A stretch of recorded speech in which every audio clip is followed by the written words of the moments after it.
الحمد لله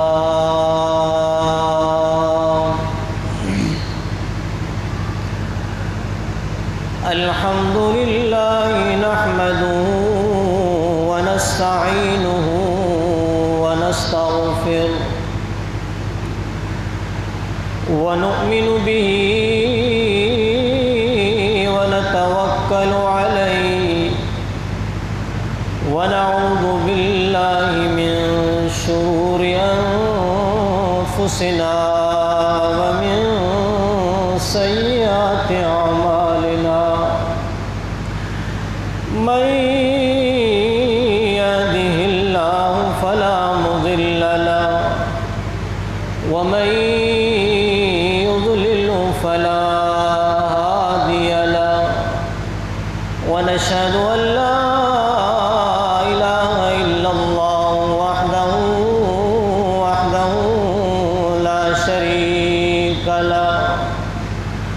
ونشهد أن سيدنا وسندنا ومرشدنا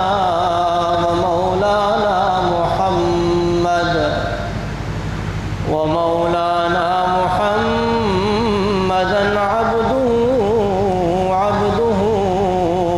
ورسوله وقد قال الله تبارك وتعالى في القرآن المجيد والفرقان الحميد بسم الله الرحمن الرحيم ولا يغتب بعضكم بعضا أيحب أحدكم أن يأكل لحم أخيه ميتا فكرهتموه صدق الله العلي العظيم إن الله وملائكته يصلون على النبي يا أيها الذين آمنوا صلوا عليه وسلموا تسليما درود پاک پڑھیں بآواز بلند اللهم صل على محمد وعلى آل محمد كما صليت على إبراهيم وعلى آل إبراهيم إنك حميد مجيد اللهم بارك على محمد وعلى آل محمد كما باركت على إبراهيم وعلى آل إبراهيم إنك حميد مجيد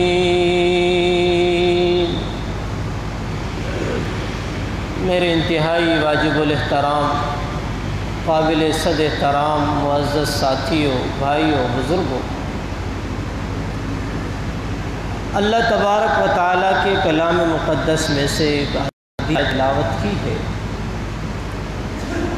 دعا اللہ سبحانہ و تعالیٰ مجھے آپ سب کو سمجھنے کے بعد عمل کی توفیق عطا فرمائے۔ قرآن مجید ہر موڑ پہ میری اور آپ کی رہنمائی فرماتا ہے۔ قرآن مجید نے ہر موڑ پہ میری اور آپ کی اصلاح کرنے کی کوشش کی ہے۔ بدقسمتی سے ہمارے معاشرے کے اندر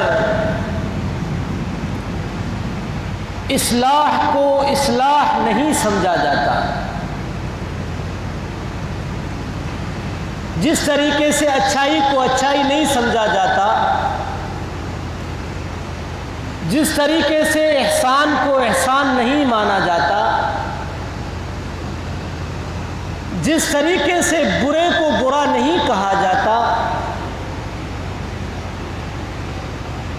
شرابی کو شرابی نہیں کہا جاتا، بدکار کو بدکار نہیں کہا جاتا، زانی کو زانی نہیں کہا جاتا،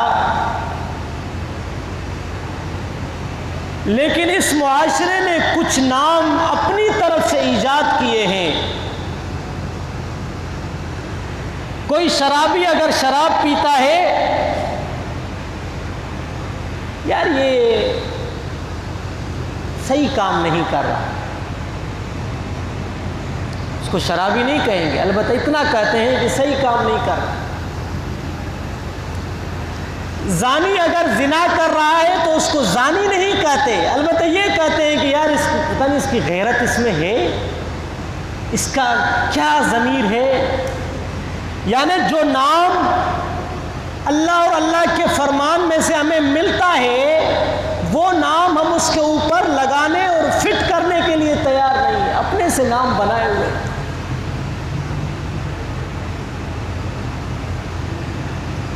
احسان مند کے احسان کو دنیا احسان کی نظر سے نہیں دیکھتی۔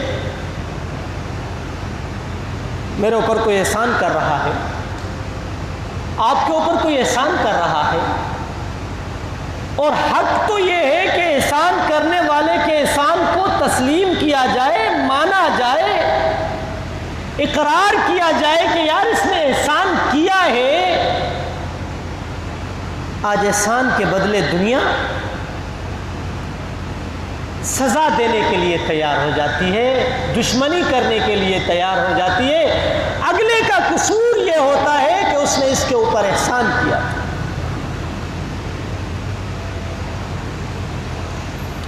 یعنی جس گناہ کے مرتکب کو حدیث کے اندر جس الفاظوں سے پکارا گیا ہے، آج میں اور آپ اس الفاظوں کو زبان پر لانے کے لیے بھی تیار نہیں ہے۔ اس لیے نہیں ہے کیونکہ معاشرے کے اندر ایسے ایسے نام ہم نے خود ایجاد کر دیے ہیں، ان ناموں سے ہم پکارتے ہیں۔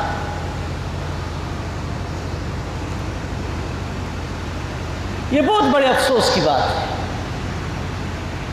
بہت زیادہ پشیمان اور شرمندہ ہونے کی بات ہے کہ ہم قرآن اور حدیث کی تعلیمات سے ہٹ کے اپنی تعلیمات کے مطابق زندگی گزارنے کی کوشش کر رہے ہیں۔ یہ کم از کم امت مسلمہ کے لیے افسوس، صد افسوس کی بات ہے۔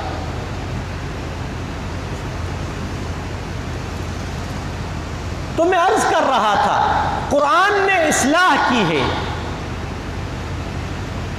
جہاں انسان بھٹک رہا ہے، غلط راستے پر جا رہا ہے، قرآن اس کی اصلاح فرما رہا ہے۔ اگر شرابی شراب پیتا ہے تو قرآن اس کو بچنے کے لیے اصلاحی اعمال اور طریقہ کار بتا رہا ہے۔ اور اگر کوئی زانی زنا کرتا ہے، برا کام کرتا ہے، کبیرہ گناہ کرتا ہے، تو قرآن اس کی رہنمائی اس طریقے سے کر رہا ہے کہ اس کو بچنے کے طریقے بتا رہا ہے۔ شادی کرو، نکاح کر لو، حرام سے بچ جاؤ گے، حلال پہ آ جاؤ گے۔ اگر واقعی دنیا میں اتنا مشکل بن گیا ہے تو حدیث کے اندر بھی یہی الفاظ آتے ہیں کہ آپ نکاح کریں، نبی کی سنت ہے۔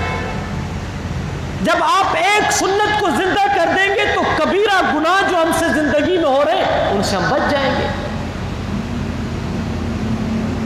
اور نبی کی ہر ایک سنت کے اندر حکمت سمائی ہوئی ہے، حکمت سے مالا مال ہے۔ اللہ کے نبی صرف نبی نہیں تھے، وہ حکیم بھی تھے۔ وہ اپنی امت کے اندر حکیمانہ فیصلے فرمایا کرتے تھے۔ جہاں دیکھتے ہیں کہ اس فیصلے سے امت کے اندر انتشار پیدا ہوتا ہے تو رسول اللہ صلی اللہ علیہ وسلم ایسے فیصلے حکیمانہ حکمت کے ساتھ فرمایا کرتے تھے تو اس کے اچھے اثرات، اچھے اعمال، اچھا طور طریقہ صحابہ اکرام کے اندر زندہ ہو جاتا۔ آج بھی اصلاح ہو سکتی ہے اگر ہم اسی نبی کی تعلیم کو اٹھائیں تو آج بھی میری اور آپ کی اصلاح موجود ہے۔ اگر آج ہم اس قرآن کو اٹھائیں تو آج بھی وہ میری اور آپ کی رہنمائی فرما رہا ہے۔ لیکن افسوس کے ساتھ ہم اس چیز سے بے خبر ہیں، لا علم ہیں، ہم اس چیز کو ماننے کے لیے تیار ہیں۔ یہ ہماری کمزوری کہی جائے، یہ ہمارے ایمان کی سستی کہی جائے، یا ہمارے ایمان کا کم سے کم درجہ کہا جائے، یہ مجھے اور آپ کو خود مشاہدہ کرنا ہے، دیکھنا ہے کہ واقعی ہم کہاں پہنچے۔ قرآن کہتا ہے وَلَا يَغْتَبْ بَعْضُكُمْ بَعْضًا، ایک دوسرے کی غیبت نہ کرو۔ غیبت سے ہوتا کیا ہے؟ غیبت گناہ کے کون سی اقسام میں سے ہے؟ کیا صغیر گناہ ہے؟ کوئی اور گناہ ہے غیبت؟ قرآن نے اس مقام پہ بھی میری اور آپ کی رہنمائی فرمائی۔ قرآن کہتا ہے وَلَا يَغْتَبْ بَعْضُكُمْ بَعْضًا أَيُحِبُّ أَحَدُكُمْ أَن يَأْكُلَ لَحْمَ أَخِيهِ مَيْتًا فَكَرِهْتُمُوهُ۔ مسلمانوں ایک دوسرے کی غیبت نہ کرو، ایک دوسرے کی غیبت نہ کرو، ایک دوسرے کی غیبت نہ کرو۔ کیا کوئی تم میں سے ایسا انسان ہے جو اپنے مردہ بھائی کے گوشت کھانے کو پسند کرے؟ آج دنیا میں کوئی ہے جو کہے کہ میں اپنے مردہ، زندہ بھی نہیں، مردے بھائی کا گوشت کھاؤں؟ اتنا بڑا گناہ ہے غیبت کرنا، گویا کہ آپ مردے بھائی کا گوشت کھا رہے ہیں۔ لَمَا أَخِي مَيْتًا فَكَرِهْتُمُوهُ، قرآن کہتا ہے جب تمہارے سامنے یہ حالت اور یہ پوزیشن آ جائے گی، جب تم غیبت کرو گے، تم اپنے مردہ بھائی کے گوشت کھانے کے مترادف ہو جاتے ہو۔ کیا تم میں سے کوئی پسند کرتا ہے کہ میں اپنے مردہ بھائی کا گوشت کھاؤں؟ قرآن کہتا ہے فَكَرِهْتُمُوهُ، حالانکہ تم اس کو پسند نہیں کرتے۔ کون ہے جو اپنے مردے بھائی کا گوشت کھائے؟ فَكَرِهْتُمُوهُ، آپ پسند بھی نہیں کرتے۔ میرے عزیز دوستو، آج میرا اور آپ کا معاشرہ غیبت کے سوا چل نہیں سک رہا۔ قرآن میری اصلاح فرما رہا ہے، قرآن آپ کی اصلاح فرما رہا ہے، غیبت سے بچو، غیبت سے بچو، غیبت بہت بڑا گناہ ہے۔ آئیں میں آپ کو بتاتا ہوں غیبت کہتے کسے ہیں۔ غیبت اس چیز کا نام ہے، کوئی چیز، کوئی برائی آپ کے کسی بھائی کے اندر موجود ہو، کوئی بھی برائی موجود ہو، کوئی برائی آپ کے بھائی کے اندر موجود ہے، لیکن آپ اس کی غیر موجودگی میں اس کی پیٹھ پیچھے آپ اس کی برائی کا تذکرہ، اس کی برائی کا ذکر کسی اور دوست سے کر رہے ہو، حالانکہ وہ برائی اس کے اندر موجود بھی ہے، لیکن وجہ یہ ہے کہ وہ اس مجلس کے اندر، اس محفل کے اندر موجود نہیں ہے۔ آپ اس کی پیٹھ کے پیچھے بیٹھ کے اس کی برائی بیان کر رہے ہو، اس کو غیبت کہا۔ اس کے اندر جو چیزیں موجود ہیں آپ اس کے پیٹھ کے پیچھے بیٹھ کے بیان کر رہے ہو، بتا رہے ہو، مجلس میں ذکر کر رہے ہو، اسی کو ہی تو غیبت کہا جاتا ہے۔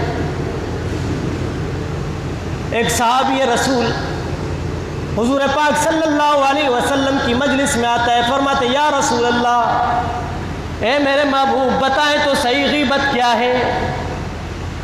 رسول اللہ صلی اللہ علیہ وسلم نے جواب دیا ذکرک اخاک بما یکرہ، اس بات کا ذکر کرنا اپنے بھائی کے بارے میں جو یکرہ وہ اس کو ناپسند کرتا ہو، یعنی اس کے اندر یہ چیز موجود تو ہے، پھر بھی آپ اگر اس چیز کا ذکر اس کے سامنے کرو پھر بھی وہ ناپسند کرتا ہو۔ اللہ کے نبی نے جواب دیا ذکرک اخاک بما یکرہ، اس چیز کا ذکر کرنا جو چیز تیرے بھائی کو بھی ناپسند ہو، اس کو غیبت کہتے ہیں۔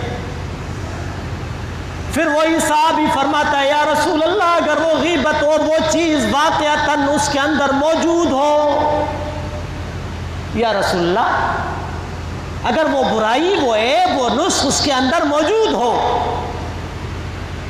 اللہ کے نبی صلی اللہ علیہ وسلم نے فرمایا اگر پھر آپ اس کا ذکر کرتے ہو یہی تو غیبت ہے، اسی کو ہی تو غیبت کہا جاتا ہے۔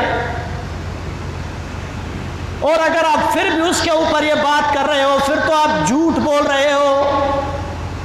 اور اگر کسی مسلمان بھائی کے بارے میں اگر یہ چیزیں اس کے اندر موجود نہیں ہے، اس کے اندر یہ عیب اور نسخ موجود نہیں ہے، اور آپ اس کے پیٹھ کے پیچھے پھر بھی اس کے اوپر جھوٹ بول رہے ہو، غلط بیانی کر رہے ہو، رسول اللہ صلی اللہ علیہ وسلم فرماتے ہیں پھر تو یہ بہتان ہو جاتا ہے، اس کے اندر موجود نہیں ہے، پھر بھی آپ اس کا ذکر کر رہے ہو، اس کو بیان کر رہے ہو۔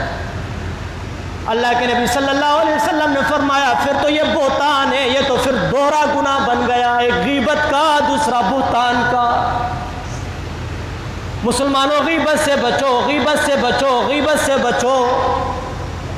کون ہے جو اپنے مردہ بھائی کے گوشت کے کھانے کو پسند فرمائے؟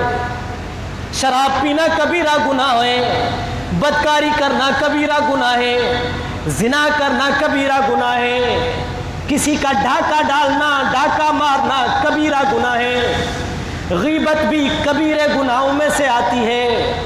لیکن چوری کرنے والا چور اگر معافی مانگتا ہے، اللہ کے سامنے توبہ طائب ہو جاتا ہے، یا اللہ میں نے چوری کی ہے، میں اب سے توبہ کر رہا ہوں، آئندہ نہیں کروں گا، اللہ اس کو معاف کر سکتا ہے۔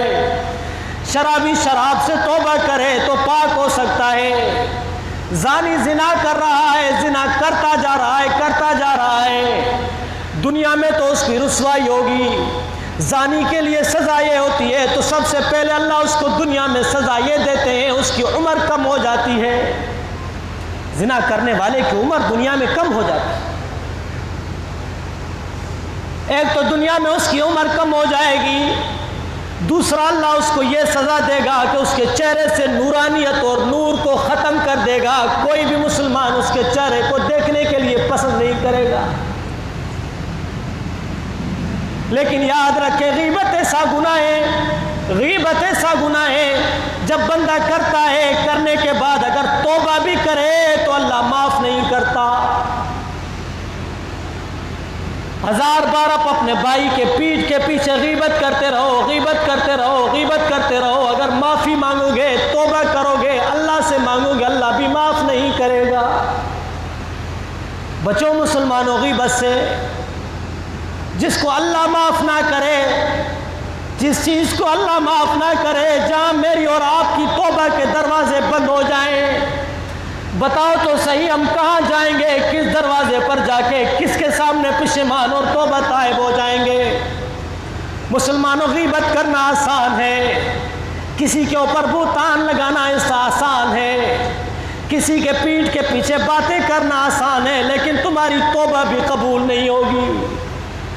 سوال بنتا ہے اگر اس کی توبہ اللہ بھی قبول نہ کرے، جواب یہ ہے اس نے جب تک جس مسلمان کے پیٹھ کے پیچھے غیبت کی تھی، جس کے اوپر یہ غیبت کرتا رہا، جب تک یہ اس بندے سے معافی نہیں مانگے گا، معافی نہیں مانگے گا، اللہ بھی اس کو معاف کرنے کے لیے تیار نہیں ہے۔ غیبت کرنا آسان ہے، مجلسوں کو سجانا آسان ہے، لیکن اللہ معاف نہیں کرتا جب تک جا کے اس بندے سے معافی نہ مانگے۔ قیامت کا دن ہوگا، پل صراط ہوگی، غیبت کرنے والا دنیا میں اگر نمازی ہو، غیبت کرنے والا اگر دنیا میں روزے دار ہو، غیبت کرنے والا اگر دنیا میں نیک ہو، دنیا میں اللہ کو راضی کر کے دنیا سے چلا گیا ہو، لیکن اس کے اندر ایک نص غیبت والا موجود تھا، کل قیامت کا دن ہوگا، اللہ کی عدالت ہوگی، پل صراط لگی ہوئی ہوگی۔ اب پل صراط وہ کیا ہے؟ آپ سنتے آتے ہیں علماء کرام سے کہ سوئی سے بھی زیادہ پتلی ہے اور تیز بھی بہت زیادہ ہے۔ اس پل صراط پر جب کھڑا ہو جائے گا غیبت کرنے والا، اب اس کو کراس کر کے جنت میں جانا ہے۔ اعمال تو اچھے کیے تھے، دنیا میں نمازی بھی تھا، دنیا میں روزے دار بھی تھا، دنیا میں اچھے کام کیا کرتا تھا، دنیا میں بہت نیک کام کرتا تھا، لیکن ایک نص غیبت والا اس کے اندر موجود تھا۔ جنتی کو کہا جائے گا آپ اس پل صراط سے گزر کے جنت کی طرف چلے جائیں، وہ بآسانی اللہ کے فضل سے اس پل صراط کو تیزی سے کراس کر کے جنت میں چلا جائے گا۔ جس کے اوپر جہنم مسلط کی گئی ہوگی، جس نے اپنے آپ کے اوپر جہنم کو واجب کر دیا گیا ہوگا، جب گناہگار بندہ، عیبدار بندہ، خطا کار بندہ اس پل صراط کے اوپر سے گزرے گا، گزرتے ہوئے جب بیچ میں آئے گا، جیسے وہ گرے گا سیدھا جہنم کے نیچے چلا جائے گا، نیچے جہنم کی آگ جل رہی ہوگی۔ اب تیسرے نمبر پر بات آتی ہے غیبت کرنے والے کی۔ وہ نمازی تو تھا، وہ دیندار تو تھا، لیکن غیبت کی وجہ سے اس کو جنت سے جانے سے روک دیا جائے گا۔ وہ پل صراط کے اس طرف کھڑا رہے گا، سوال ہوگا کیا ہو گیا، کیوں نہیں جا رہے ہو، کیا مسئلہ ہے؟ اللہ فرمائے گا اس طرح تجھے اس پل صراط سے گزرنے کی اجازت نہیں ہے۔ دنیا میں تو نے جس کی غیبت کی تھی، جس کے پیچھے تو نے باتیں کی تھی، جب تک تجھے وہ معاف نہیں کرے گا، آج اس پل صراط سے تیرا گزر بھی نہیں ہو سکتا، جنت میں جا بھی نہیں سکتے ہو۔ بچو غیبت کرنے سے، مجلس کو مہکانا آسان ہوتا ہے، جنت کو دیکھو، جنت بھی آگے پڑی ہوئی ہے۔ غیبت کرنے والے کو جنت میں جانے کی اجازت نہیں دی جائے گی۔ نبی اکرم صلی اللہ علیہ وسلم کے زمانے میں دو خواتین تھیں، دو خواتین نے روزہ رکھا، روزہ رکھنے کے بعد انہوں نے کچھ بات چیت شروع کر دی، تو روزے کی حالت میں ان کی طبیعت بہت زیادہ بگڑ گئی، حالات بہت زیادہ خراب ہو گئے، اب ان کی جان نکل رہی تھی۔ ایک صحابی آتا ہے، یا رسول اللہ، دو خواتین نے روزہ رکھا تھا، لیکن روزے کی حالت میں ان کی حالت یہ بن گئی ہے کہ ان کی جان نکلنے کو جا رہی ہے۔ جب یہ واقعہ اس نے بیان کیا، اللہ کے نبی صلی اللہ علیہ وسلم کو اللہ نے جبرائیل کے ذریعے بتا دیا کہ یا رسول اللہ، یہ وہ دو عورتیں وہ ہیں جو غیبت کر رہی تھی، روزے کے حالت میں غیبت کر رہی تھی۔ اللہ کے نبی صلی اللہ علیہ وسلم نے فرمایا ان دونوں عورتوں کو میرے پاس بلایا جائے۔ جب دونوں عورتیں اللہ کے نبی کے پاس آئی، اللہ کے نبی نے فرمایا ایک بہت بڑا پیالہ لاؤ۔ جب پیالہ پیش کیا گیا، اللہ کے رسول صلی اللہ علیہ وسلم نے فرمایا ایک عورت سے آپ اس کے اندر قے کرو، الٹی کرو۔ جب اس عورت نے الٹی کرنا شروع کر دی تو منہ سے پیپ نکل رہی تھی، منہ سے گوشت کے ٹکڑے نکل رہے تھے، منہ سے گوشت اور خون نکل رہا تھا۔ جب اس نے قے کی تو وہ پیالہ بھر گیا۔ اللہ کے نبی صلی اللہ علیہ وسلم نے پھر دوسری سے کہا کہ آپ بھی اس کے اندر قے کرو۔ اس کے بھی منہ سے پیپ نکل رہی تھی، گوشت کے ٹکڑے نکل رہے تھے اور خون نکل رہا تھا۔ یا رسول اللہ، یہ کیا ماجرا ہے؟ اللہ کے نبی صلی اللہ علیہ وسلم نے فرمایا انہوں نے روزہ رکھ کے جائز کھانے سے تو اپنے کو روک دیا تھا، لیکن حرام کھانے سے اپنے کو نہیں روکا تھا۔ انہوں نے جو غیبت کی تھی، اس غیبت کی وجہ سے گویا کہ انہوں نے مردہ بھائی کا گوشت کھایا تھا۔ اللہ دکھا رہا ہے کہ ان کے منہ سے وہ گوشت کے ٹکڑے کس طرح نکل رہے ہیں۔ غیبت کرنا بہت آسان ہے، اس کی سزا، اس کا جرم اور گناہ بہت بڑا ہے۔ وہ ٹکڑے گوشت کے ان سے منہ سے نکل رہے ہیں۔ اللہ نے یہ مثال دکھا دی کہ اگر آپ روزے کی حالت میں جائز چیزوں سے بچ تو سکتے ہو، لیکن حرام سے اپنے کو بچاؤ، غیبت سے اپنے آپ کو بچاؤ، ورنہ تمہارے روزے کا کوئی ضرورت اور کوئی اہمیت نہیں ہے۔ یہ حالت ہوتی ہے غیبت کرنے والوں کی۔ ایک تابعی کا واقعہ آتا ہے، حضرت ربیع نام ہے اس کا، فرماتے ہیں کہ میں ایک دفعہ نکلنے کے بعد ایک مجلس لگی ہوئی تھی، میری دل نے کہا کہ میں بھی اس مجلس میں جا کے بیٹھ جاؤں۔ مجلس میں بیٹھ جانے کے بعد میں نے دیکھا باتیں کرنے والے باتیں کر رہے ہیں، چل رہی ہے مجلس، چل رہی ہے، یہاں تک کہ ایک دوسرے کی غیبت کرنا شروع کر دی۔ بولا میں کونے میں جا کے بیٹھ گیا، میں نے کہا میں بھی مجلس میں تھوڑا سا فائدہ اٹھا لیتا ہوں، اچھی مجلس چل رہی ہوگی۔ حضرت ربیع رحمۃ اللہ علیہ فرماتے ہیں کہ میں نے دیکھا اب مجلس چل رہی ہے، یہاں تک کہ غیبت کرنا شروع ہو گئے، یار وہ فلانے کے اندر یہ برائی ہے، فلانے کے اندر یہ برائی ہے، فلانا اتنا گندا انسان ہے، یعنی جس طرح مجلسیں ہوتی ہیں۔ فرماتے ہیں کہ مجھے برا لگا، میں اس مجلس سے اٹھ کے چلا گیا۔ کافی ٹائم کے بعد پھر میں اس نیت سے آیا کہ اب اس مجلس سے یہ غیبت کی باتیں ختم ہو گئی ہوگی، پھر جاتا ہوں، تھوڑی بہت باتیں کر لیتے ہیں، بیٹھ جاتا ہوں۔ فرماتے ہیں جب میں واپس آیا، واپس آنے کے بعد میں نے دیکھا پھر وہی غیبت چل رہی ہے، وہی تذکرہ چل رہا ہے، تو میری زبان سے بھی 2-3 الفاظ کسی کے بارے میں غیبت کے نکل گئے۔ اب میں نے وہ الفاظ تو نکال دیے، جب میں گھر گیا، رات کو سو گیا، سونے کے بعد خواب میں ایک سیاہ شکل کا، بدترین قسم کا، بدترین شکل کا ایک انسان آتا ہے، اس کے ہاتھ میں خنزیر کا گوشت ہے، گوشت لے کے آتا ہے، میں خواب کے اندر دیکھ رہا ہوں، مجھے کہتا ہے کہ یہ جو گوشت ہے یہ آپ کو کھانا پڑے گا۔ میں نے کہا یہ خنزیر کا گوشت حرام ہے، میں مسلمان ہوں، میں گوشت یہ نہیں کھاؤں گا۔ تو وہ سیاہ فام شکل کا انسان مجھے کہنے لگا آپ کو یہ گوشت کھانا پڑے گا۔ کہتا ہے میں انکار کر رہا تھا، وہ اصرار کر رہا تھا، خواب چل رہا ہے۔ فرماتے ہیں میں انکار میں تھا، وہ اصرار میں تھا، اس نے کہا کہ یہ آپ کو گوشت کھانا پڑے گا، کھانا پڑے گا۔ اب نوبت یہ آ گئی کہ اس نے وہ گوشت اٹھا کے میرے منہ کے اندر ٹھوسنا شروع کر دیا۔ میں انکار کر رہا ہوں، میں نکالنے کی کوشش کر رہا ہوں، وہ خنزیر کا گوشت میرے منہ کے اندر ڈال رہا ہے۔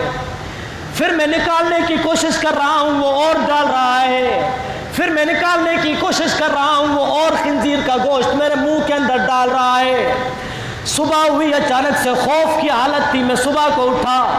اٹھنے کے بعد جب میں نے کھانا کھایا، کھانا کھانے کے بعد حضرت ربیع رحمۃ اللہ علیہ فرماتے ہیں جب میں کھانا کھا کے بس ہو جاتا تھا، اس خنزیر کے گوشت کی بدبو کا ذائقہ مجھے کھانے کے بعد بھی مل رہا تھا، میں سونگھ رہا تھا۔ بولتے ہیں میں کھانا تو میں جائز کھایا، حلال کھانا کھایا، لیکن جب کھانا کھا کے میں رک جاتا تھا، اس خنزیر کے گوشت کی بدبو میرے منہ سے پھر بھی تازی آیا کرتی تھی۔ یہ 1-2 دن کا معاملہ نہیں، حضرت ربیع فرماتے 30 دن تک میرے ساتھ ایسے ہوتا رہا۔ جب بھی میں کھانا کھا کے بس کر جاتا تھا، میرے منہ سے خنزیر کے گوشت کی بدبو آیا کرتی تھی۔ مسلمانوں بچو غیبت کرنے سے، بچو غیبت کرنے سے، بچو غیبت کرنے سے۔ آج ہماری عورتوں کے اندر یہ چیز بہت زیادہ پائی جاتی ہے، وہ غیبت کیا کرتی ہیں، ایک دوسرے کی باتیں کرتی رہتی۔ عورت کے ساتھ ملے تو غیبت شروع ہو جاتی ہے۔ گھر کے اندر اگر باہر کی عورت آ جائے تو وہ غیبتیں شروع ہو جاتی ہیں۔ یاد رکھو اگر آپ اپنی عورتوں کو غیبت کرتے ہوئے دیکھ رہے ہو، فوراً ان کو روک لو، جنت میں نہیں جا سکتے ہو۔ اس لیے میرے آپ سے درخواست ہو کہ غیبت سے بچو۔ قرآن بھی کہتا ہے وَلَا يَغْتَبْ بَعْضُكُمْ بَعْضًا، ایک دوسرے کی غیبت نہ کرو۔ مسلمانوں غیبت سے بچو، غیبت سے بچو، اپنی خواتین کو بچاؤ، اپنے معاشرے کو بچاؤ، اپنی مجلسوں کو بچاؤ۔ آج میری اور آپ کی مجلس غیبت کے علاوہ اچھی نہیں لگتی، خوبصورت نہیں بنتی، اس میں رونقیں نہیں آتی۔ بہت آسان ہے، اگر کسی کے اندر وہ عیب موجود ہے، وہ عیب اس بندے کے اندر موجود ہے، آپ اس کے پیٹھ کے پیچھے وہ بات کر رہے ہیں، یہ غیبت ہے۔ اور اگر وہ عیب اس بندے کے اندر موجود نہیں ہے، پھر آپ اس کی پیٹھ کے پیچھے وہ باتیں کر رہے ہو، جھوٹ بول رہے ہو، پھر تو یہ بہتان ہو گیا۔ اور کسی مسلمان کی غیبت کرنا یا کسی کا بہتان کرنا، یہ تو پھر دوہرا گناہ ہو جائے گا، کبیرے گناہوں میں ہم چلے جائیں گے۔ تو میرے عزیز دوستو، آئیں میں اور آپ قرآن کی تعلیمات کو اٹھائیں، اللہ اور اللہ کے نبی کے فرمان کو اٹھائیں، دیکھیں کہ ہمیں قرآن کس چیز سے منع کر رہا ہے، قرآن کس چیز سے ہمیں روک رہا ہے، ہم اس سے رکنے کی کوشش کریں۔ آخری حدیث بیان کر کے ختم کرتے ہیں۔ حضرت انس رضی اللہ تعالیٰ عنہ رسول اللہ صلی اللہ علیہ وسلم کی خدمت 10 سال خادم رہے رسول اللہ کے۔ حضرت انس فرماتے ہیں میرے محبوب صلی اللہ علیہ وسلم کی مبارک زبان سے میں نے سنا، فرماتے ہیں کہ جب مجھے معراج پر لے جایا گیا، مجھے وہ بھی لوگ دکھائے گئے کہ جو اپنے ناخنوں کے ساتھ اپنے منہ کو نوچ رہے تھے۔ منہ کو نوچنے کا مطلب یہ ہے کہ اپنے ناخنوں سے منہ کو کھینچ رہے تھے۔ میں نے جبرائیل علیہ السلام سے پوچھا ہے جبرائیل بتاؤ تو صحیح ہے کون سے لوگ ہیں، یہ کس جرم کی سزا ان کو دی جا رہی ہے؟ اللہ کے نبی صلی اللہ علیہ وسلم فرماتے ہیں مجھے جبرائیل نے فرمایا یا رسول اللہ، یہ وہ بندے ہیں، یہ وہ انسان ہیں جو دنیا میں کسی دوسرے مسلمان کے پیٹھ کے پیچھے غیبت کیا کرتے تھے، قیامت کی صبح تک ان کو یہی سزا ملتی رہے گی، یہ اپنے ہاتھوں سے اپنے ناخنوں سے اپنے منہ کو نوچیں گے، پورا گوشت نکل جائے گا، پھر اللہ کے حکم سے وہ گوشت آ جائے گا، پھر وہ نوچیں گے، نکالنے کی کوشش کریں گے، پھر شام کو ان کا گوشت پورا ہو جائے گا، پھر منہ سالم ہو جائے گا، پھر یہ اپنے ناخنوں سے نوچیں گے، نوچ نوچ کے قیامت کی صبح تک ان کو یہی سزا ملتی رہے گی، ملتی رہے گی۔ اللہ کے نبی صلی اللہ علیہ وسلم نے مجھے اور آپ کو واضح بتا دیا ہے کہ غیبت کرنے والے کی کتنی بڑی سزا ہے، اور ہم اور آپ اپنی مجلسوں کو غیبت سے رونق بخشتے ہیں۔ اللہ سے دعا ہے اللہ سبحانہ و تعالی مجھے اور آپ سب کو اس غیبت جیسے کبیرہ سے کبیرہ گناہ سے بچنے کی توفیق عطا فرمائے۔ غیبت سے بچیں، ایسی باتیں کریں جس سے اللہ اور اللہ کے رسول راضی ہو جائیں، اور ان بری باتوں سے، برے کاموں سے بچیں جس سے اللہ اور اللہ کے رسول کا ناراضگی اور غصہ ہمیں مل جائے۔ اللہ مجھے اور آپ سب کو قرآن کی تعلیمات پر عمل کرنے کی توفیق عطا فرمائے، رسول اللہ کے مبارک طریقے پہ زندگی گزارنے کی توفیق عطا فرمائے۔ وآخر دعوانا الحمدللہ۔